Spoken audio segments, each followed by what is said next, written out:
เคสบายดีปีใหม่ทุกคนเนาะวันนี้ก็มาเบิ่งมันต้นเบิ่งใส่ปะก่อนปีใหม่ละลองสิมาเบิ่งว่าสิมีหอยยังกินบ่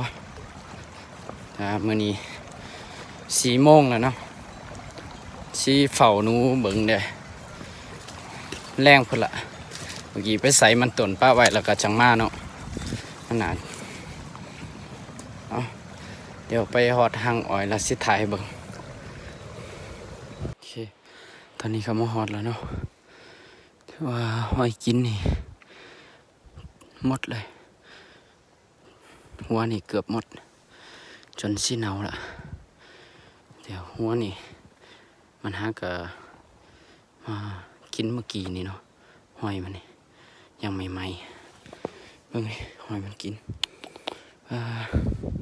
ซาลีก็เอาไปหมดเลยติดตามไปนำกัน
เก็บตัวเล่น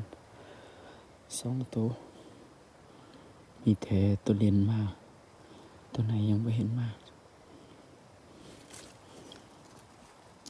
ติดตามไปนำกันเบิ่งอีกว่าจะมีตัวไหนมาบ่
โอเค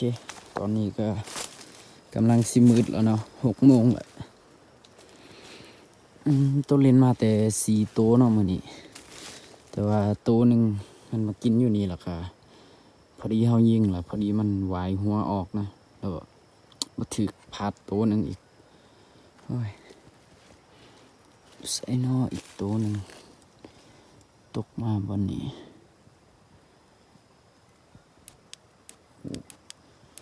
นี่เจ้านี่เองมีแต่ตัวเล่นเขาเนาะมื้อนี้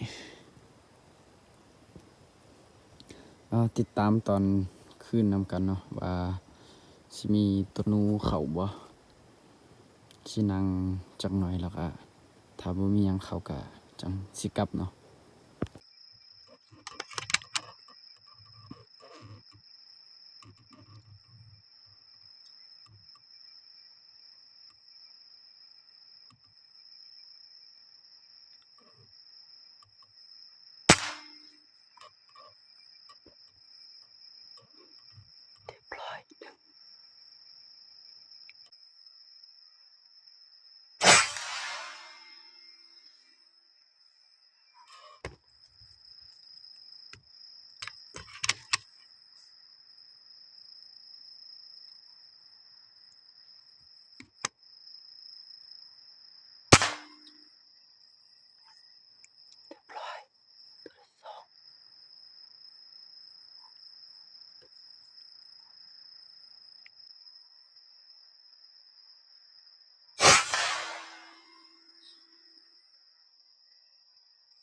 โอเคเนาะตอนนี้ก็